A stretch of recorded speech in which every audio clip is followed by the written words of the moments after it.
Let's talk about motivation. What is motivation? I want you to pause and think about that for a second. If your child or niece or nephew or somebody else you don't know came up to you and said they just heard a song about motivation, or they just read a book and they talked about motivation, what is that? How would you answer that? If you boil it all down, motivation is really, it's just the why behind our behavior. It's behind the why behind what we do. And it's so important. I'm going to circle it 5 times here. Motivation is just why. It's what fuels your decision. And we're going to split this up. We're going to split this why up into different lenses to see how we might view motivation. So one way to view motivation is to get more clear about the components of why. And we can think about the acronym DARN. I like acronyms. So DARN, well, I could have used RAND or NARD, but DARN seems to be the one that works the best here. So desire. You want to do something. If you want to do something, that's motivation to do it. Or maybe you don't want to do something. That's motivation not to do it.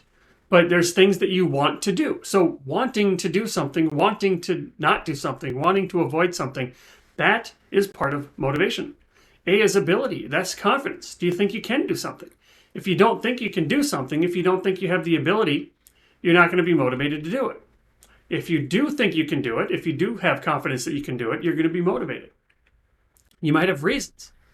I'm doing this for my kids. I'm doing this for my career. I'm doing this for my family. I've got reasons to do something, or I've got reasons to not do something. So this is there. You could have reasons, and that's motivating. And then finally, need. Is it important? Do you need to do something? I don't have any other choice. I got my back to the wall. So if I need to do something, that's quite motivating. So those are kind of like a prism of what the why kind of falls into.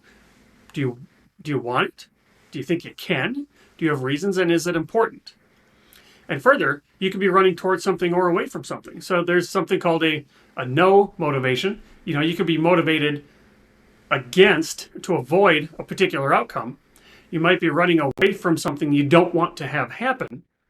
So if I do something because I don't want to have this other thing happen, I'm doing this because I don't want to get yelled at. I'm doing this because I don't want to lose my house. I'm doing this because I don't want to be poor. That's a fear motivator. That's a no motivator or an avoid motivator. So that's running away from something. You could also be running towards something. So there could be something that you want to have happen, a particular outcome that you want. So this is something that you're running towards. This is a desire motivator, a go motivator, or an approach motivator. So these motivators are about something that you are running towards. So all those darn characteristics apply here. You could want something, or you could want to avoid something, right? So you have reasons to go towards this thing, or you could have reasons to have this thing not happen. They all kind of play together. Do I want to run towards something, or do I run away from something? Now, whether it's any of those darn categories, whether approaching or avoiding, we can be motivated extrinsically. Now, extrinsic motivation is something that comes outside of me. It comes from outside of me. So this could be, I'm doing something because I want to impress my boss. That's an extrinsic motivator, because if my boss didn't exist, I wouldn't want to do that thing. So that's an approach motivator that's extrinsic. There could also be an avoid motivator. I don't want my boss to yell at me. So that's my motivation for doing it. Again, if my boss didn't exist, I wouldn't do it. So extrinsic motivation happens outside of us, and we can be motivated extrinsically. It's just that when we're motivated extrinsically, anything will stop us. On the other hand, intrinsic motivation, that's a fire inside of us. When we're motivated intrinsically, we would do this thing for the sake of doing this thing. We do whatever it is because we want to do it. We think it's fun. We actually enjoy doing it. So intrinsic motivation, if you're motivated intrinsically, nothing's going to stop you.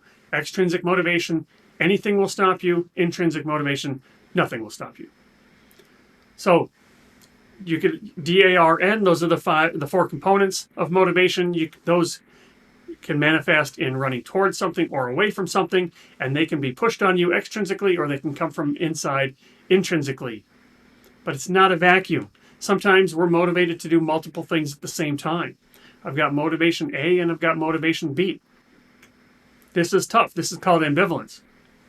And sometimes these motivations are not just concurrent or parallel motivations, but they're actually opposing motivations. I'm motivated at the same time to go to the gym, and I'm also motivated to stay on my couch and binge watch Netflix. I'm motivated to do both of those things at the same time. I'm motivated to lose weight, and I'm motivated to keep my diet. I'm motivated to do that New Year's resolution, and I'm motivated to do the same thing. This is tough.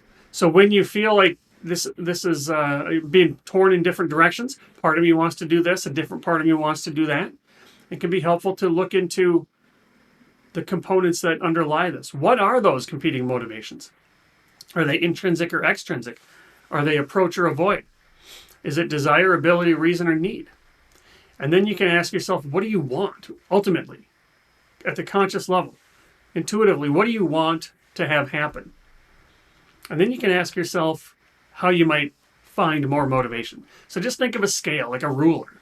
On a scale of 1 to 10, you can ask yourself, how much do you want to change? Or how much do you think you can change? Or how important is it to change? And then give yourself a number. It doesn't really matter what the number is, but think about it. I want to go to the gym. How much do I want to go to the gym? I want to go to the gym about a 6. And then ask why. Ask yourself, how did I get this so high? Why did I give it a 6 and I didn't give it a 5? Or why did I give it a 6 and I didn't give it a 2? I'm really enjoying this couch right now. So it's kind of surprising that I'm motivated at a 6 to go to the gym. So why is it so high? What got me all the way to a 6 instead of leaving it at a 5? Now those are interesting because that's going to be your motivation to do the thing. So if you can bring this into conscious awareness and do this exercise, you might be able to find the motivation to implement that change you've been thinking about. You get one life. Live intentionally. Greetings, Derek again. Thank you so much for watching. If you want to learn more, please head to meaning.blog, and there you can learn about all things related to money and mindset and purpose and meaning, and you'll be able to find out how we might be able to work together. You'll find more articles, you'll find links to videos, you'll find online courses, all kinds of things to get you going on your journey towards living more intentionally.